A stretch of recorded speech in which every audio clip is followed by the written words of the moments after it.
کا جو علم ہے یہ تو رہے گا پوپ کے پاس، وہ دیتا رہے گا اور اس کو چلتا رہے گا اور ہم علیحدہ. اس کے بعد جو یورپ نے بھگتا، جس طرح ان کے اخلاقی زوال آیا، جس طرح ان کے حالات خراب ہوئے، جس طرح ان کی نسل تباہ و برباد ہوئی، لیکن ایک کام انہوں نے یہ کیا کہ دوسرا علم حاصل کر لیا.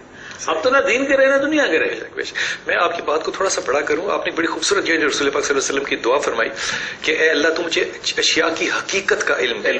اس بات کو اگر آپ غور کریں تو جو ایمان ہے بنیادی طور پہ، اور یہ ایمان کی سیرت علم ہے، ایمان کی جو صورت ہے وہ عبادات ہے. اسی بات کو اگر آپ الہامی کتابوں میں دیکھیں تو قرآن کے علاوہ آپ کو علم کا زور اتنا کسی الہامی کتاب میں ملے گا نہیں.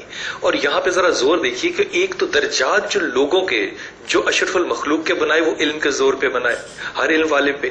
دوسرا اگر آپ غور کریں کہ اللہ تعالیٰ نے جو سب سے زیادہ کسی کو ڈانٹا ہے، خدا اس سے زیادہ اور کیا کہے کہ اندھے ہو، بہرے ہو، بیل ہو.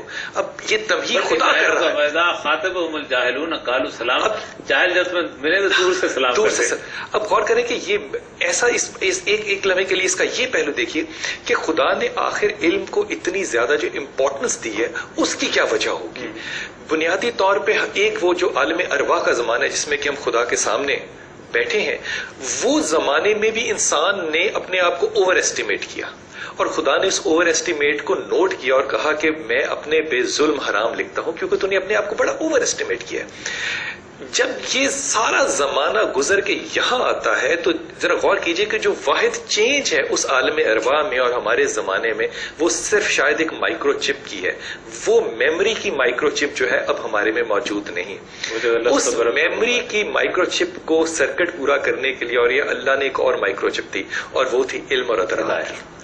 اب ہمارے پاس جو ہمارا بحثیت مسلمان جو فرض بنتا ہے کہ ہم نے بنیادی طور پہ ایک واپسی کا سفر کرنا ہے جس میں ہم نے خدا کی شناخت کرنی ہے.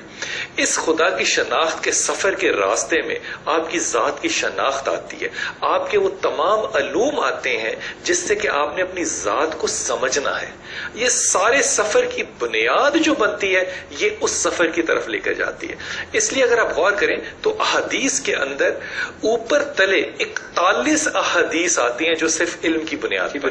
بالکل. اب غور کیجئے نا ذرا کہ اگر علم کی امپورٹنس قرآن میں ہے تو احادیث میں کس قدر ہے. اور پھر سب سے ترے کی بات غور کیجئے کہ احادیث کے اندر جو وقت آخر کی زمانہ آخر کی نشانیاں بتائی گئی ہیں ان میں سے جو آخری علم اٹھا لیا جائے گا.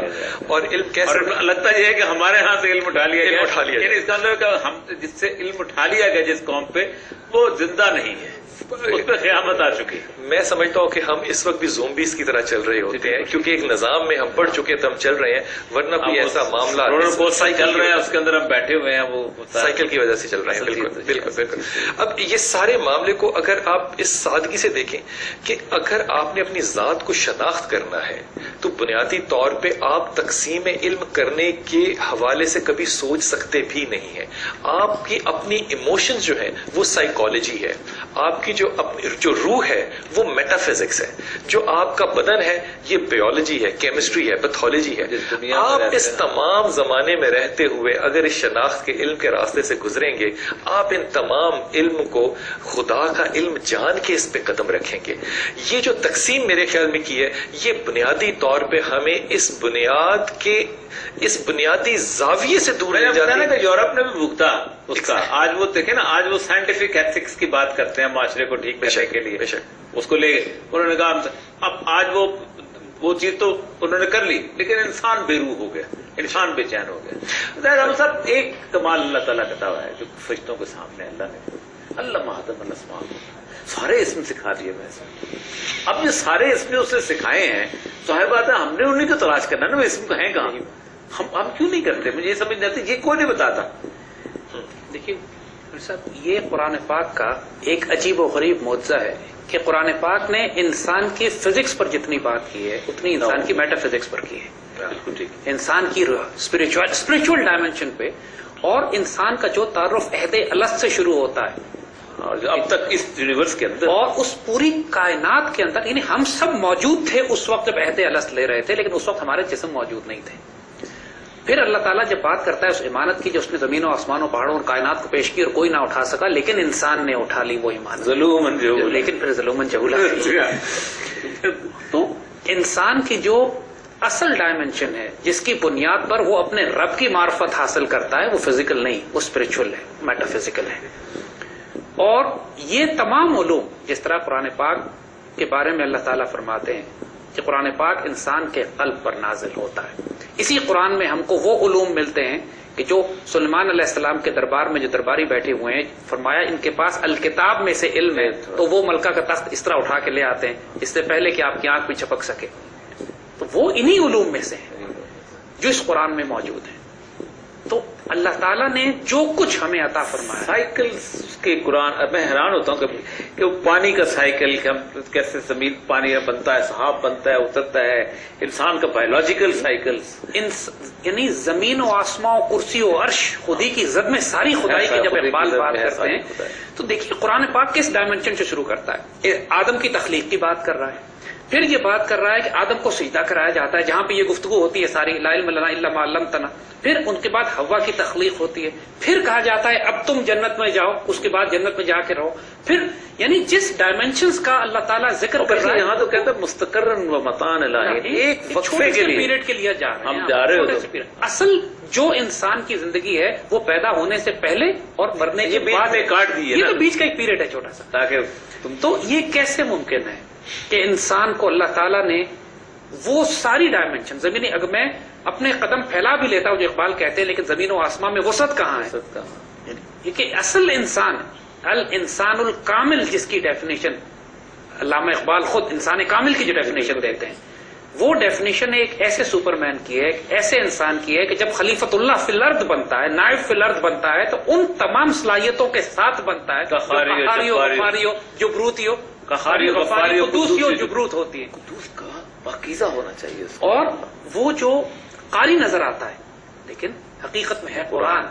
تو جو ریالٹی ہے انسان کی وہ اس قدر انٹینس اور ایمنس ہے کہ اصل میں جو فقراء اور اولیاء اور صاحب نظر صاحب بصیرت لوگ فرماتے ہیں کہ یہ پوری کائنات جو آپ کو نظر آتی ہے وہ عالم صغیر ہے، عالم کبیر تو انسان کے وجود میں ہے. میٹا فزکس کی بات بڑی کمال کی. میٹا فزکس کا بھی ہمارا میدان ہوتا تھا، میدان عمل ہوتا تھا، بلکہ انٹیوشن کو آگے لے کے جا. دنیا پوری اب اس بات پہ آگے ہوئی ہے کہ انسان بنیادی طور پر یہ اس کا انر سیلف ہے. اب تو وہ یہ کرتے ہیں کہ وہ انسان کے ارد گرد جو اورا ہے اس کی تصویریں تک کیمروں سے کھینچ لیتے ہیں کہ بلو اورا کس کا، جو کبھی صوفیاء ہمارے کہا کرتے تھے کہ جو جتنا پاکیزہ ہوگا اتنا سفید اورا ہوگا، جتنا چھتنس کی طرح ہوگا.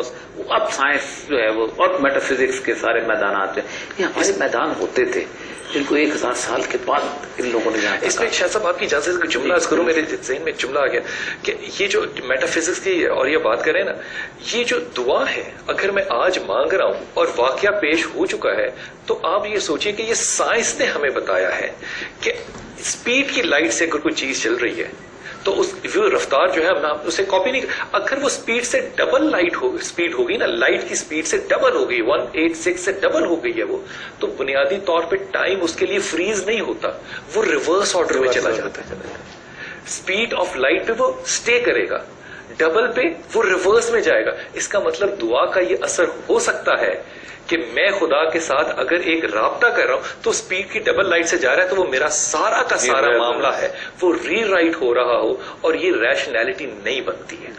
اس لیے یہ جو معاملات ہیں ہمارے میٹا فزکس کے، میرے خیال میں مسلمانوں نے بنیادی طور پہ یا شاید پلانڈ طریقے سے، میں یہ بھی سوچتا ہوں، ہمیں ان علوم سے دور کر کے ہمارے نزدیک وہ علوم آ گئے جو کہ بنیادی طور پہ انسانی ذہن کے لیے ایوریج یا بلو ایوریج تھے. ایک بات جی صاحب، ایک بڑی جو تاریخی طور پر ہم دیکھتے ہیں کہ حضور صلی اللہ علیہ وسلم اور خلفائے راشدین کے دور کے فوراً بعد جو علوم کی تقسیم ہوئی ہے، ہم 2 دھارے بہت پرومیننٹ دیکھتے ہیں.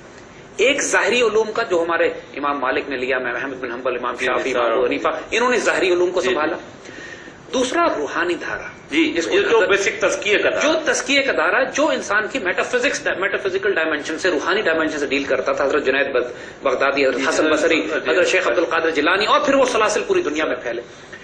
ایک بات جو بڑی اہم یہاں پر آتی ہے کہ ان دونوں علوم میں اس دور میں جب ہم عروج پر جا رہے تھے، ایک تفریق نہیں تھی، دوسرا معاشرے کے ذہین ترین لوگ انہی علوم میں جایا کرتے. بالکل ٹھیک. جو جینیس تھے ہمارے معاشرے کے، دا فائنسٹ آف دا فائنسٹ، وہ اسپرچل علوم میں یا علوم ظاہری علوم دینیا میں جایا کرتے تھے. اور ان علوم کو حاصل کرنے کے بعد وہ فزیکل علوم کی طرف، بلکہ ان کے جو باقی فزیکل علوم کے ماہر تھے ان کے تابع ہوتے تھے، ان کے تابع انہی مدرسوں میں ہوتے تھے، لیکن استاد ان کا ابو حنیفہ ہوتا تھا، استاد ان کا احمد بن حنبل ہوتا تھا، یہی بات تھی۔ استاد جنید بغدادی تھے۔ یعنی ان علماء نے، ان فقراء اور ان اولیاء اللہ نے ایسے ایسے علوم پر بات کی ہے کہ آج کی فزیکل سائنس کی عقل دنگ رہ جاتی ہے کہ ان لوگوں نے یہ باتیں کی۔ سیدنا علی رضی اللہ تعالیٰ عنہ نے، آپ امام بھی ہیں فقہ کے بھی اور امام آپ روحانیت کے بھی، سیدنا علی ایک لکڑی جل رہی ہے ایک جگہ پہ، تو لوگ کسی نے کہا لکڑی جل گئی، آپ نے فرمایا جلی لکڑی نے صرف شکل بدلی ہے، جلی تو آگ اور ہوا اور پانی۔ تو وہ پوری اس وقت یہ ڈائمینشنز کس کو معلوم تھے، اور یہ علوم اس وقت سے چل پڑے۔ اب انرجی کنزیوم ہو رہی ہے، matter can not be destroyed, it only changes its form. تو یہ سارے یہ آئنسٹائن یعنی 200 سال کی جو پوری سائنس تھی اس نے وہ کہتی تھی کہ matter is composed of individual particle called atom, اس نے کہا تمہارا دماغ خراب ہے، یہ شیپ کر چینج کر۔ اگر آپ یہ محی الدین ابن عربی کی کتاب پڑھیے تو جس طرح ذرے کو انہوں نے ڈیفائن کیا ہے، جو کہ نیوکلیر انرجی کی بیسس ہے، یعنی یہ اور جس طرح میٹا فزیکل ڈائمینشن میں جا کے انہوں نے اقبال لہو خورشید کا نکلے اگر ذرے کا دل چیرے، بعد اور آئنسٹائن نہیں آیا تھا، آئنسٹائن نے E = mc² ایگزیکٹلی پھر یہی دیا ہے کہ فزیکل میٹر انرجی میں اسپرچل ڈائمینشن میں کیسے کنورٹ ہوتا ہے۔ یہ آئنسٹائن بات کر رہا ہے تو دنیا قبول کر رہی ہے، اس سے پہلے کئی سو سال پہلے مسلمان ہمارے جو صاحب نظر صاحب بصیرت علماء تھے وہ یہ باتیں کر چکے تھے۔